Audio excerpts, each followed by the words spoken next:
Bismillahirrahmanirrahim. Tabarakalladzi nazzalal furqana ala 'abdihi liyakuna lil 'alamin nadhira. Allahumma shalli wa sallim ala nabiyyillah wa ala rasulillah sayyidina Muhammadin wa ala alihi washabbihi ajmain. Nama ba'du. Kita punya trauma, entah itu fiktif, entah nyata, entah apalah. Kita punya trauma kasus Siti Jenar. Orang yang mendalami la ilaha illallah secara intensif, ya, entah itu disebut kalimat sodo, bosuluk, boseloko, bokoros, pokoknya. Orang yang memahami la ilaha illallah secara intensif, itu pasti menuju ilmu hakikat. Dan menuju ilmu hakikat pasti ngalami hakikat yang khoyali. Ini ruang nonton ini. Hakikat yang nopo? Khoyali. Dan hakikat yang khoyali ini mulai menipu. Ya, kalau sudah begitu ruwet, misalnya ngeten ya. Ketika kulon moto diskusi ini utai perdebatannya kali Jogo besi Jenar.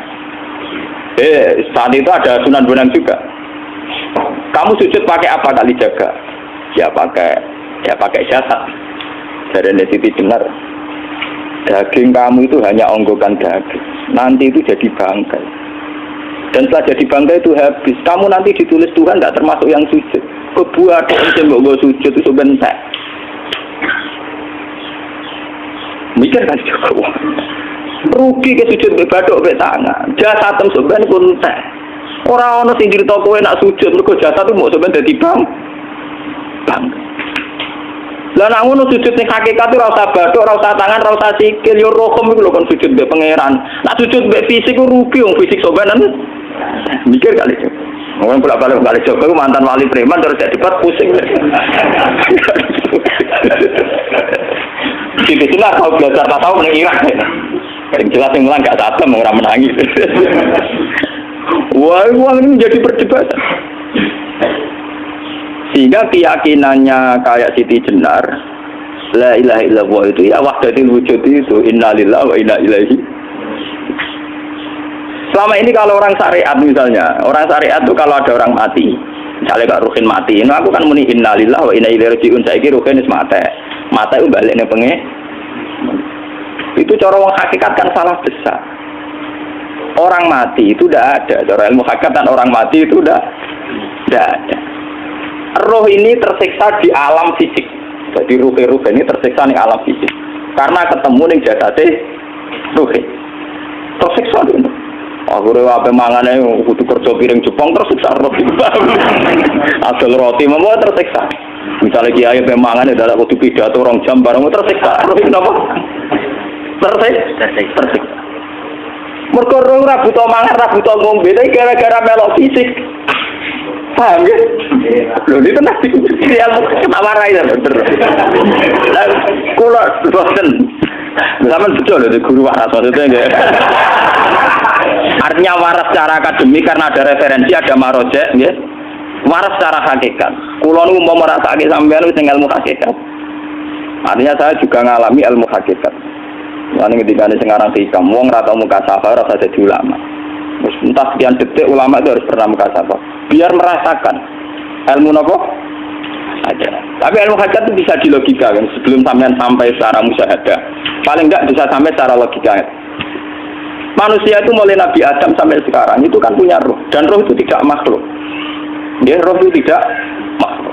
Ketika roh itu diletakkan di jasad, dia itu tersiksa. Karena ketika dia ke jasad fisik, itu namanya mengalami keterpisahan dengan yang abadi. Dia ini jasad fisik tersiksa. Karena dia harus di alam yang kasat mata, alam mulki. Tersiksa. Ketika dia tersiksa, semelok ruhin, akhirnya dia mangane kangelan, akhirnya lesu mangan. Padahal roh gak butuh mangan, perlu dicatat roh gak butuh. Ya ora butuh gunung kidul barang, roh ora butuh rabi. Paham kan? Ya ora butuh putus cinta, ora butuh pegatan, ora butuh macam-macam. Paham? Tapi karena dia nempel jasad sing butuh mangan, butuh rabi, butuh wedoan macam-macam. Akhirnya roh tersiksa. Suatu saat kalau roh ini dalam bahasa manusia mati, ini dalam bahasa manusia mati. Ini hakikatnya roh itu tidak mati, dia kembali ke habitatnya. Ini disebut innalillah. Kita ini dari awal ya dengan Allah. Wa inna ilaihi juga kemudian nanti kita pasti kembali ke Allah. Dan itu diyakini betul oleh orang wahdatul wujud. Jadi kalau roh mati itu ya tidak ada mati. Terus sekarang tuh kembali karena sudah lama mengalami keterpisahan mergo melok fisik-fisik dari ono kerja dasinan, ono nggo proposal rumah to roh melok. Paham itu? Kita di roh napa melok roh. Lah roh ya tersiksa ngaku ra butuh mangan, ya ra butuh proposal bocah ngalor. Itu tersiksa.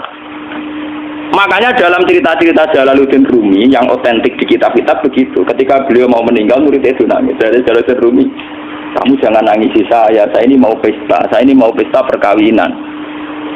Kamu tidak merasakan penyesalan saya ini lama menyesal karena harus hidup bersama kamu. Terus saya ini tersiksa karena ngalami alam yang rusak, yang fana. Alam yang fana. Harusnya roh saya itu di alam abadi, bukan di sini. Maka jangan tangisi kematian saya. Kematian saya adalah kembalinya roh ke habitatnya. Semenjak itu kematian dianggap malam perkawinan karena roh kembali. Walhasil muniku cara ilmu tasawuf bahasa Arab jenenge wahdatul wujud, kena Jawa Yogyakarta Solo keadaan niku jenenge manunggaling kawula. Mergo sing rawan ngono rugen, Pak. Nek iki tak terangno detail. Dadi bathuk mesti iki buku sujud kan niku sampeyan ilang. Dadi seksine terlalu ngawur cara teorine sinten siti rugi kowe. Dari yo kentur. Kali coba mantan preman gak debat terus ora ngono mbok terus tak pateni kowe. Lah debat ilmiah ra iso. Premane kumat. Ya ta preman gak debat ilmiah. Ngono ku model. Kali Joko yo ora salah, bisa Sayyidina Umar nggih ngoten. Umar sahabat top, lha jak debat atau milih patenane ya Rasulullah. Gak iso dene ilmiah. Mantar preman pasar ukat terus jadi sahabat top. Debat yang milih mate. Ada wonten cerita wong Yahudi njaluk keputusan Nabi. Bareng wis diputusno Nabi cek mamang. Ndak tenang keputusane ngono dalam sengketa duniawi. Bariku takok ya Ali. Ya Ali, aku mau sowan ning Nabi Muhammad. Dikai keputusan Nabi mamang cara kowe pilih. Sampai Ali dikai keputusan persis kanjeng Nabi. Cek mamang neh takok Umar. Takok Umar aku mau sing gone Muhammad, sing gone Ali dikai keputusan kok mamang, Mar. Cara kowe piye? Urusan dunya. Ndani itu. Entah dia melebut buat apa? Uang diputus Nabi ora marah. Buat mati. Awe. Mereka mantan nopo? Cara mantan intelektual kan ya wajar nggak uji kok percaya Nabi. Kan barangnya cara Ali ya gak percaya wis kandhani. Ora mesti cara Ali kan. Lah ora bapatene. Ya wajar wong Yahudi kok percaya Nabi, nek percaya ora situ Yahudi Muslim. Lah Ali situ Gusdur. Are Gusdur ra beda piye tenang. Ali nyen ngoten watake ngoten. Nasibe padha. Ali itu ilmuwan yang jadi presiden gak sukses. Sing niru Gusdur. Mergo ning dinggo nek wong pinter mimpin ra sukses. Wong pinter gampang maklumi. Lah misalnya kita jadi kiai wong pinter, kayak santri ini pacaran, maksud itu jangan anak cerita itu. Wah ruwet, terus malah galin dinalina tubuh syahwat minan. Iya pondok tanpa pelaturan tadi. Paham ya, ruwet loh. Mana jogeman, kiai pinter teman-teman itu jogeman. Jadi biasa, wae ono syariat sidik-sidik. Sing kemana ono santri pacaran tersinggung, ono santri nakal tersinggung, sing ono rasane lah dunia ono apa? Jadi nak meguru kula nu urusan ilmu semi hakikat. Mon itu. Sehingga kayak Siti Jenar, cara pandang Siti Jenar itu masuk betul ning gone pemikiran para santrinya. Kados Ki Ageng Pengging siapa masuk betul karena masuk akal. Cara mereka napa? Betapa tidak ada artinya fisik ini. Nah, kalau semua fisik ini tidak ada artinya, kemudian yang ada artinya itu roh, perjalanan apa? Perjalanan roh, sehingga diartikan inna lillah wa inna ilaihi raji'un. Inna sholati wa nusuki wa mahyaya wa mamati lillah. Lah kemudian sekarang sampean tak tanya misalnya ini latihan ilmu hakikat. Wa mahyaya lan penguripan ingsun. Kalau ingsun itu artinya fisik atau jasad, itu keliru besar karena jasad tidak pernah hidup. Yang hidup itu roh. Paham ya? Sekarang artinya wa mamati itu apa? Kematian ingsun. Kalau roh itu tidak pernah mati, berarti kematian roh adalah keterpisahan dengan yang agung atau yang abadi. Dan semuanya itu lillahi rabbil alamin. Sehingga mereka mengatakan kematian itu satu pesta. Malah kados Bilal ditakoki, ya Bilal, ketika murid-muridnya nangis berkabe mati, Bilal ge seneng ae. Godan nalqal ahibbah Muhammad dan wakhisbah. Ya anak mati malah seneng tuh ketemu kekasihku. Sebab itu kematian tidak pernah jadi problem bagi mereka sing soleh, sing menembus ilmu hakikat. Paham? Tapi ilmu hakikat kayak ini itu yang diyakini Siti Jenar, diyakini Jalaluddin Rumi, diyakini para wali-wali wahdatul wujud. Dulu Syekh Husain Sinten Al-Halal. Itu kemudian melahirkan prahara syariat. Prahara apa? Syariat. Sebab itu Wali Songo, oke Siti Jenar benar dalam filosofinya, tapi harus dibunuh karena menjadi prahara syariat. Sama dengan yang dikatakan Nabi itu benar, tapi menjadi prahara syariat. Akhirnya disomasi oleh Umar radhiyallahu anhu. Jadi sebetulnya sama, pola-pola ceritanya sama. Intinya sebuah ilmu hakikat harus dikawal napa? Syariat. Nggih kula bolak-balik. Contoh paling gampang wit pisang. Wong nak mangan gedang kulitnya tetap dibuang. Tapi umpama gedang dari awal ora usah kulit, ra sido dadi gedang. Paham nggih? Meskipun kon ape dipangan ya dibuang. Tapi kita tidak bisa bayangkan pisang dari awal tanpa napa? Mbah kekeringan, mbah bosok, mbah ra sido dadi napa? Pisang. Terus pentingnya syariat lagi begini, gitu. Makanya penting ngaji wali-wali syariat yang pintar kabeh Sunan Kudus, kabeh Sunan Bonang. Andai kan tidak ada syariat itu dunia pun mesti rusak. Contoh paling gampang masalah pornografi, porno aksi. Jadi jenengan aja omongi ngono iku ngakak-ngakak deh. Dari pangeran wis pirsa, kowe nek klambi pangeran ora tentu ora ya rasa klambenan. Wong ora ana gunane. Kalau yang paling penting itu nazarullah, kenapa kowe kelambinan barang, wong kowe kelambinan ora pangeran tetep pirsa. Nyatane si Jenar nak mulang nggih coba kelambinan lah intine napa? Dinya ada nabi Sunan Bonang. Nah kowe percaya kabeh nazarullah ora usah napa? Kelambinan. Tetapi teori ora usah kelambinan yo dienggo tenan, mulane nek pas do wiridan aliran sesat ciri utama. Kira kabinan tenan. Lah ruwet kok. Lho iki tenan iki cerita. Iki pentingnya ngaji nggih. Ben sampean ngerti variasi riwayat, kemudian kita orang syariat harus kayak apa, kemudian kenapa menjadi aliran wahdatul wujud. Lah terus kita ini ya, kita ini kan orang syariat. Memang kelemahan orang syariat itu akeh kok sampean-sampean siji mesti ra kramat. Modele ora ada duwe bingung, rumet. Urip wong syariat lho napa? Dineng bojo wedi, dineng tangga wedi, pengaruhe menurun. Pancen orang syariat itu banyak kriminal tauhidnya itu memang jelas. Malah kiai-kiai fikih nak ketemu kiai-kiai sing setengah jaza wedi mergo iso nebak atine. Ngene meriang langsung. Sing kiai ora tau salat keramat padahal ngambungan wong. Sing dina salat pas waktu kok ora tau keramat. Wong ape buah utang tanggane keramat apane? Sing kono ngawur-ngawur sowan pirang meriang oleh syariat ngadepi wong hakikat napa? Mulane jogeman gitu dadi wong syariat sing ngene iku bahaya. Nah, kula mboten ngarah sampai dadi wong syariat sing ra kramat. Bahaya sekali itu bagi perjalanan agama. Kalau sering ketemu kiai-kiai sing terkenal keramat di Juwaduk tiang-tiang hakikat. Ditantang kanca-kanca kula wani, nak tantang aku tetep ra wani kok. Mikir deh. Karena orang yang sama-sama ke jalur hakikat tetap punya alamat, tetap wonten sima biwuji min asari sujud. Cara pandangnya mesti sama. Kalau nanti ketemu murid, dia artinya yang ikut aliran Siti Jenar, dia ada sholat, ada apa, hidup di satu tempat gitu. Padahal dia bisa baca Ihya, dulu pernah mondok di Mekah, pernah di Irak. Ya meresahkan para kiai. Kemudian sebagian mereka minta saya suruh ketemu. Ya walhasil kalau ketemu pertama ya. Jenengan Gus Ba, tapi zaman roh jenengan itu terperata arani muka sapa. Nggih biasa mawon. Kula ora usah kenal jenengan nggih kenal. Dadi kula nggih biasa mawon. Lah niku pernah ngajar-ajaran nih. Saya lek Gus ning donya tak enteni mau turu-turu ngenteni mati ngono lek Gus kok repot. Jawaban kula terus ya. Sampai jare wong hakikat wong ngenteni mati bareng. Ya mati wis saiki iku. Terus ngenteni saiki padha-padha wis napa? Wis mati. Ya saiki wis padha-padha wis urip. Wis foto kabeh. Nah, cara ilmu hakikat itu kan terus sama semua. Napa? Sama semua. Tadi makanya itu tadi gitu. Kalau baleni maliki, logika hakikat itu begitu ya. Roh itu ditiupkan oleh Tuhan ke kita. Kemudian roh karena ikut alam fisik, alam jasad, roh ngalami yang kita alami. Nggih. Ketika roh ngalami yang kita alami, dia tersiksa. Nah, ketika roh sudah terpisah dari jasad yang mengekang, yang memenjara ini, dia senang terus kembali ke Tuhan. Ini disebut inna lillahi wa inna ilaihi. Nah, jasad ini kemudian menurut ilmu hakikat nggak ada gunanya sama sekali total. Hilang di telan tanah.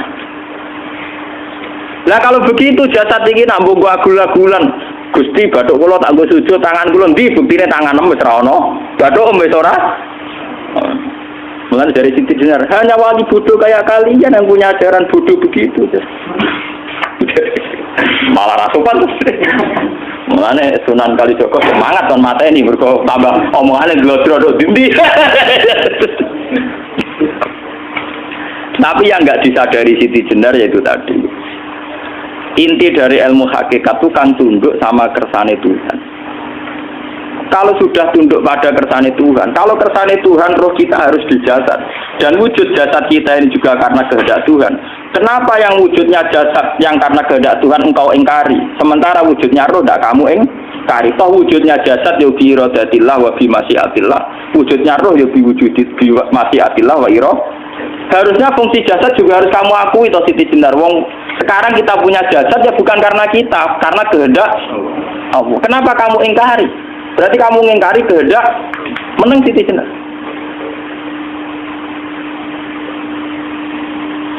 Makanya hakikat yang pertama saya itu pasti khayal. Lah Siti Jenar itu hakikatnya baru yang sampai khayal itu. Sehingga dia tersesat. Sebetulnya kalau sudah hakikat beneran itu tidak perlu khayal begitu. Artinya tidak perlu khayal jasad kita yang senajan ora ana gunane ini. Tetap ya wae wujudnya karena kehendak Allah. Juga kita harus terima. Apapun kekurangannya, apapun kenaifannya, ironisnya harus kita terima. Ini sebagai bentuk penerimaan kita pada masyiatil. Begitu juga keadaan roh kita sebagai penerimaan atas masyiatil. Meskipun ada teori-teori roh yang lebih valid misalnya begini. Kanjeng Nabi itu suatu saat ininya terputus karena perang Uhud. Itu Kanjeng Nabi dia dolanan drijine ini. Napa cara napa jari jemari ini Nabi putus. Dia dolanan. Jadi Nabi sendiri kadang sering ngajarkan ilmu hakikat. Hal lagi illa isbun udmiyat wa fi sabilillahi ma la fi. Kowe ora trimo fisik, bentuk fisik jari jemari sing ditetir berdarah. Tapi nak kue fisabilillah ayo wis balik ning habitatem. Sehingga kenapa para sahabat itu ketika dicincang, ketika putus tangannya, putus kakinya, sahabat yang usul ke ilmu hakikat itu malah senang. Karena jasad kita ini kan ila sabilillah menuju jalan Tuhan. Sekali dia sudah terluka fisabilillah itu sudah menemukan formatnya. Cara teori Cina sudah menemukan formasinya. Paham gitu? Ora kok malah ngeluh itu berarti goblok kok ngeluh paham tak? Paham apa? Jadi, makanya Nabi ngertikan ya itu sudah ketemu formatnya. Ketika rohnya para syuhada nanti kembali ke Tuhan ya ketemu formatnya lagi. Itu disebut wala taqulu lima yuqtalu fi sabilillahi amma. Dia tidak mati sesuai formasi awal, yaitu roh kembali ke Tuhan dan jasad ikut mengawal. Nah itu Nabi kadang ya pakai ilmu hakikat begitu. Mulane kula bolak-balik matur, kula nunggu mulai umur 20 tahun nopo pinten. Kula asline nggih gadah penyakit dan ekstrim penyakit saya. Sampai saat ini kula nak ngobatno ndak lebih 50% nggih karena saya tetap berpikir. Misalnya cara syariat kan berubah, tapi cara hakikat apa betul keberadaan saya di alam ini penting. Sehingga aku kepengen urip tak bela-belani ngantekan ratusan juta. Jangan-jangan penting mati ikuti bang uripku. Lah nak ngono lha apa tak bela-belani? Entek ratusan juta. Jadi misalnya kita berobat ya mau ya cari nabi kan berobat ya berobat. Pokoknya kita Islam masih mau geruduk kadang orang paham.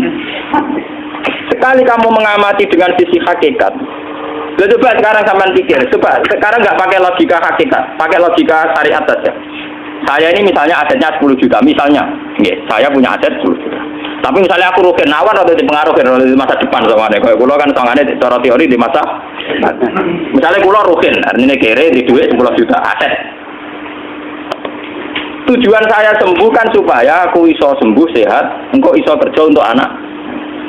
Tapi karena saya sakit nanti operasi tidak 10 juta.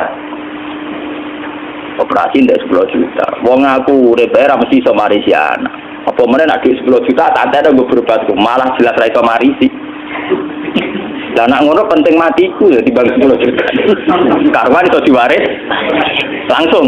Sementara nek aku mari dibiayai 10 juta rong mesti mari 10 juta mesti artinya tidak ada jaminan kalau berobat itu secara visi ke depan lebih baik soalnya malah ngentekno donya nggak jelas akibat positifnya misalnya tetap lumpuh duit teori loh Bapak artinya apa teori hakikat tetap lebih benar bahwa hidup itu tidak ada artinya semua itu tidak ada artinya berobat apa enggak berobat semuanya tidak ada arti teori loh gini. Sehingga kalau kita tengah-tengah aja tengah-tengah kasus kula misalnya loro nggih berubah. Gusti separuh kula nglakoni syariat tapi sebagai kula ulama fikih nggih separuh kula lakoni napa? Jadi kula tetep mboten ngarah obat 100%. Tapi orang arah berobat wong kula tiyang napa? Syariat. Tapi memang faktanya itu begitu. Cara Kanjeng Nabi kadang Kanjeng Nabi berobat. Kadang Kanjeng Nabi wis nikine tercincang gede guyonan. Wahal lagi illa usbu'un utwiyat ora mbok trisi sing gak melok-melok. Nah bukti bahwa jasad ini begitu tidak penting. Kayak Sayyid Hamzah. Menurut Sayyid Hamzah nganggep wahyu bentuknya raka-rukan. Kalau teori Siti Jenar itu benar, teori Jalaluddin Rumi benar teorinya lah orang-orang solate loh, maksudnya orang anut rasolate. Benar cara analisis roh. Ketika Sayyid Hamzah dinyatakan mati oleh manusia, oleh hukum manusia dinyatakan mati karena dia sudah tidak bergerak. Dalam teori hakikat kan rohnya Sayyid Hamzah sudah fi khawasili tuyurin khudrin. Rohnya sudah diambil Tuhan, tidak mati. Paham ya? Ketika rohnya Sayyid Hamzah sudah diambil, jasad ini sudah tidak punya rasa. Sekarang secara syariat kasat mata kita tahu, wong jasad nak diinfus, di sayat-sayat dioperasi orang kroso. Apa meneh saiki ruhe wis bisa. Lah ya jasad itu cek gampange dioperasi dibius saja terus tidak kerasa. Apalagi rohnya sudah diambil. Nah saiki bayangkan ketika Sayyid Hamzah itu sudah di atas. Niku kira-kira delok wahsi rak wong bentuk. Lho wong kok baca igabus. Ketika jasad benar-benar tidak penting, kemudian jasadnya Sayyid Hamzah kan dicincang oleh wahsi. Ketika rohnya sudah diambil kan Hamzah tidak merasakan kan. Berarti Sayyid Hamzah guyu-guyu wahsi cek bentuk nih gabus dicincang. Paham ya? Lho niki tenan. Artinya ketika pandangan manusia iba kepada Sayyid Hamzah karena dicincang, dimutilasi oleh wahsi tidak ngalami Pak Sinter, Sayyid Hamzah tidak ngalami apa-apa karena rohnya sudah bersama Tuhan. Dan iso wae Sayyid Hamzah malah guyu-guyu wahsi cek goblok gabus kok dicincang. Lah nak ngono rak mirip, makanya dalam hal ini itu dalam teori roh itu sebetulnya Siti Jenar tidak sesat dalam teori roh. Tapi jangan katakan itu penemuannya Siti Jenar. Siti Jenar itu terlambat. Sebelum itu ada Husain Al-Khallas, sebelum itu ada Jalaluddin Rumi, sebelum itu juga ada sahabat, ada nabi. Cuma cara aplikasinya Siti Jenar melenceng. Jadi jangan katakan kok tak kampus-kampus itu pendapat Siti Jenar itu malah goblok meneng. Siti Jenar itu sanut, paham nggih maksud apa? Wis anut. Nah, teori yang sama terjadi pada Yesus Kristus. Ketika Yesus misalnya secara lahir dicincang, dimutilasi, diapakan oleh orang Yahudi, sebetulnya rohnya dia sudah bersama Tuhan, kembali ke Tuhan Bapa, nah cara Kristen. Nah cara Islam ya balik ini pangeran. Andaikan itu iya, itu ya ada masalah karena hakikatnya dia tidak dicincang, tidak dibunuh. Andaikan iya lah, tentu menurut Islam yang dibunuh Yudas itu siapa itu yang masuk bialah. Tapi sama sebetulnya teorinya sama. Kalaupun iya ada masalah. Oke, kalau misalnya Nabi Isa karena ada kontroversi menyangkut dia atau Yudas. Sekarang yang Zakaria dan ya Zakaria itu dicincang betul oleh orang Yahudi, matinya dimutilasi. Tapi dia tidak apa-apa. Karena ketika beliau dicincang, rohnya sudah diambil. Ini rumah tenan kan, bener untuk kendel mati paham kan ya. Jadi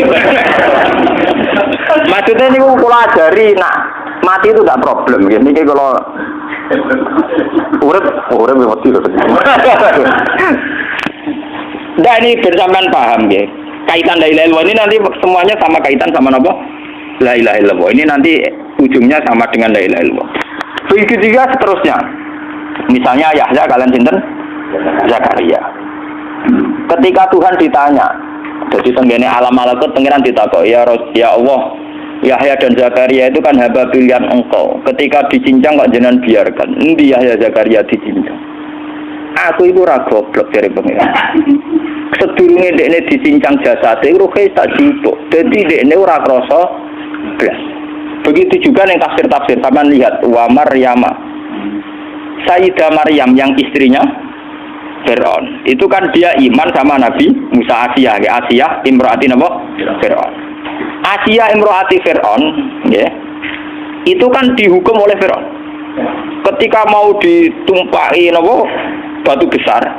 Iku Allah ketika di pangeran, ya malaikal mauti, cepat ambil rohnya sebelum dihunjami batu besar.